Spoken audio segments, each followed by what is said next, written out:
Good morning. This is Bill from out of Europa, Naples, and today we have a lovely quiet morning. There's no neighbors. Look at this bird coming in low.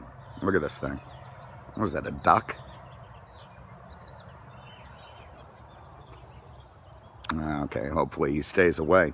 Anyway, other than the duck, a nice quiet morning, I do have this fantastic 1970 Corvette. Now Corvettes have been built for, 60 years with one uncompromising design flaw, and that is to make it as hard as possible for old guys to get in and out of their cars. And they have achieved that spectacularly. Some generations better than others. This one is a third generation Corvette, a C3, if you will. Now, I'm not going to claim to be one of these guys that's, an absolute Corvette expert. In fact, I'm very far from it. I mean, there's going to be fellas out there that'll tell you, different years based on what valve stem caps it has or wiper moldings. And, God forbid you make an error in that, or they're going to come down on you like a ton of bricks. So I'm not going to try. I'm not going to, pretend to be any kind of a Corvette reference. All I can tell you is that I've always liked Corvettes. I've particularly liked this generation Corvette, which I've heard called the Coke bottle version with the chrome bumpers, which I just think look astounding. The angles on this car are, they're absolutely incredible. The curves and angles, the way this thing looks. I could live my whole life with the bottom 20% of my vision being taken up by how this thing looks when you're sitting in it staring out the windshield. This generation was the second, I believe, to use the Stingray. I'm sure I'll get corrected on that. Which comes dangerously close to my pet peeve of messing up animal names. Now, far from a Mustang Cobra, a Corvette is an agile warship that, nimbly moves around the waters trying to kill people. And a Stingray is a nautical animal, so it is, theoretically possible there's some synergy and harmony there. But even so, ships and Stingrays, I don't know. Anyway, the Stingray was, apparently born because of some race car. Corvette had gotten out of racing, and some fellow who was a Corvette enthusiast made a race car and called it the something Stingray, and I guess the name just stuck. Anyway, look at the shape of this thing. It's finished in an absolutely gorgeous color. I believe it's Mulsanne blue. 1970 was, I think, you know what? I'm getting into stuff where I shouldn't, but fingerprints. I think black was the last year, 70 was the last year you could get black, and then it didn't come back for many, many years.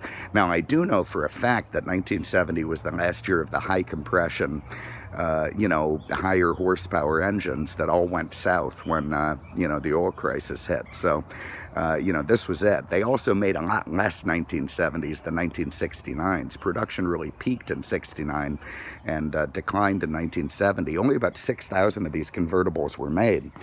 And that's a shame because I'm sure a lot of them are gone, leaving only a few.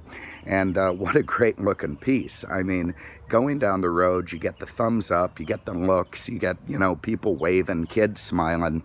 And why wouldn't you? I mean, there just really is nothing else like this car. It's an institution. You can see the chrome is in real nice shape. Paint is fantastic. We've got a little bit of mist there. It sort of combines, a real old and new thing to me. I mean, it's a very modern feeling design, long and low and slung forward, or sorry, slung backward. You're sitting way back. And at the same time, it's super vintage, with all the chrome bits and the way the wheel is and the lack of modern amenities and, of course, the build quality.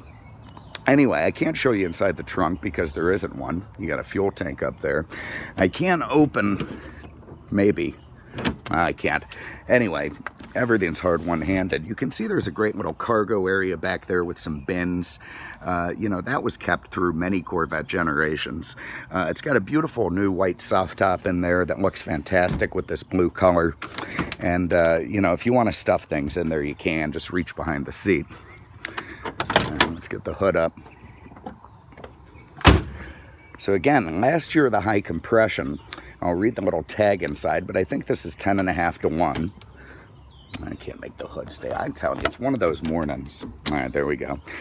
You can see everything's been tidied up under the hood. Very nice. That's a 350 cubic inch small block Chevy. You know, when I was a kid, you could pretty much buy chrome valve covers for a small block Chevy at 7-Eleven. They just had it everywhere. You know, all very nice and proper under there. The fellow who owned this went through it. I have a 2-page list on an Excel spreadsheet of all the stuff that was refreshed and replaced on this car. You see it's finished in proper Chevy orange. You know, everything nice and tight. Good driver. I've now put about 40 miles on this thing and it's flawless. So that's what you want to see under the hood. If you're not going to see some kind of aluminum big block, you at least want to see things nice and tidy and very well kept. All right, so the lights will not come up without it running. They're all vacuum operated. They do work nice, and I'll pull them up when we get in and go for a spin. I think that square grill down there beneath the chrome bumper at the top was part of the 1970 distinguishing features. But again, I'm sure I'll get corrected on that. Also, these gorgeous rally wheels with the trim pieces. They were wider than offered on other cars. I know that from, again, the Super Chevy Sundays of my youth. The chrome on the bottom. It's just a great looking piece all around. Taillights in great shape. Radial TAs. God, I ordered my share of those for an old Firebird. Okay, inside, everything nice and lovely. You've got these very attractive white leather seats, nice to sit on. You sort of have it's a strange feeling between sitting in a Lazy Boy and being in a, you know, one-man submersible or something. So it's very, very tight, and at the same time, you have a pretty comfy seating position. Very nice door panels with the sort of faux white stitching and the leather inserts. You know, a lot of distinguishing Corvette features there. The sill plate in great shape. Let me zoom in on this build plate for anybody who wants to check it out. I don't think this car originally came blue. My suspicion is that it was green, and I am suspicious because that's what the guy who owned it told me, so I do believe him. Otherwise, you'd never know, because whoever painted the car did a fantastic job taking it all apart and making sure that every last piece of it was blue. All right, let me see if I can find the keys in my pocket somewhere. All right, so here it is. We're getting in and out of it. The bane of old guys everywhere. Not too bad. The door kind of swings wide on this one. All right, so we've got our single square key. Let's fire this thing up. Oh God, does that bring back memories.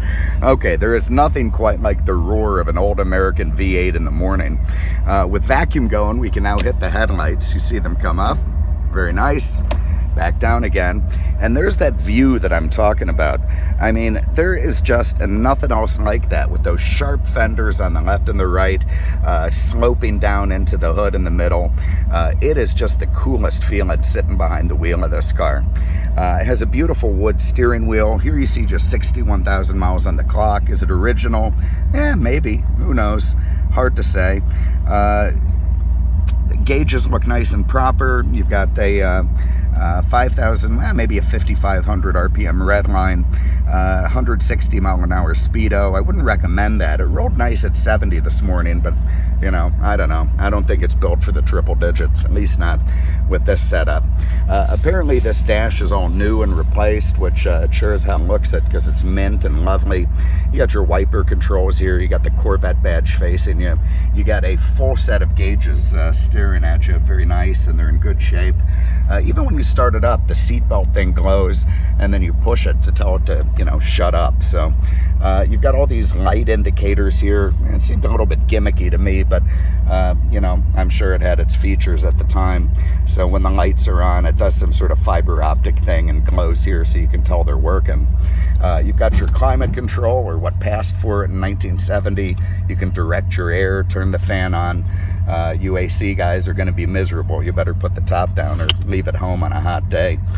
You got an ashtray here that looks proper and unused. A horrific Pioneer CD player. If this were my car, I would immediately replace that. Doesn't really seem to be working anyway. Here you've got a 3-speed automatic transmission. I'm sure that's a Turbo Hydra 350. There's your little badge plate for how the car came. And I'm wrong about 10.5. It was 10.25 to 1 compression, 300 horse, 350 cubic inches. Here you got a great little armrest. Probably came from Eckler's. Lovely little map pocket stuff over there. Corvette floor mats. Mirror is very nice. Top latch. You know, I'm not putting the top up. That is a severe pain in the ass for one guy. I've got pictures of it. You can look at those if you want to see it. And that's it. Absolutely not going to do it. You need help for that. Well, you can do it, but there's no way you can hold a phone and do it. Anyway, and it looks good with the white soft up and the white leather and the blue. It's just an attractive combination. Let's go for a spin. And, you know, sports car stuff aside, that is what this car is for, is absolute entertaining boulevard cruising. Again, look at that fantastic view out the hood. Just incredible to sit there and see that. You know, people are going to look at you, they're going to wave at you, they're going to give you the thumbs up, and, you know, that's just fine. That's just absolutely fine. The nice thing about driving a Corvette is nobody asks you if it's real. Try driving a Speedster replica or a Cobra kit car. Yeah, I'm just out jaunting my $500,000 Speedster to the parking lot at 7-Eleven. Anyway, goes down the road nice and smooth, no vibration in the wheel. You know, pretty good brakes for what they are. Look at that. Oh yeah, real good brakes. That's all been redone. Nice smooth shifting, gives you a little bit of a jerk in second and third, probably has one of those B&M shift kits or something, and just feels terrific to drive.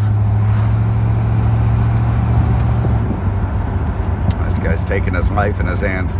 Anyway, so here it is, 1970 Corvette Stingray Convertible, one of 6,000 or so built. Beautiful color combination, fantastic driver. I would call it very near excellent condition, this car. The paint's been laid down beautifully. It's been refreshed underneath, suspension, weather strip, you know, quite a bit of stuff has been done to this car, to the tune of, you know, almost $36,000 the fella spent, you know, on the car that was already in his family. So, you know, this thing is a terrific driver. The seams, the panels are all nice and tight, fit well, and you're just going to love having it. It's like a gem in the garage, a real jewel. And you want to talk about easy to maintain. Man, you can take this thing to, you know, Laurel and Hardy and they'd be able to make it run nice. So if you have an interest, give us a call, 239-649-7300, on the web at mercedesexpert.com. Thanks so much for having a look. We appreciate it. I'm going to go off and get a Playboy air freshener and maybe a Camel GT racing jacket and keep driving the Corvette for fun. See you next time. Take care.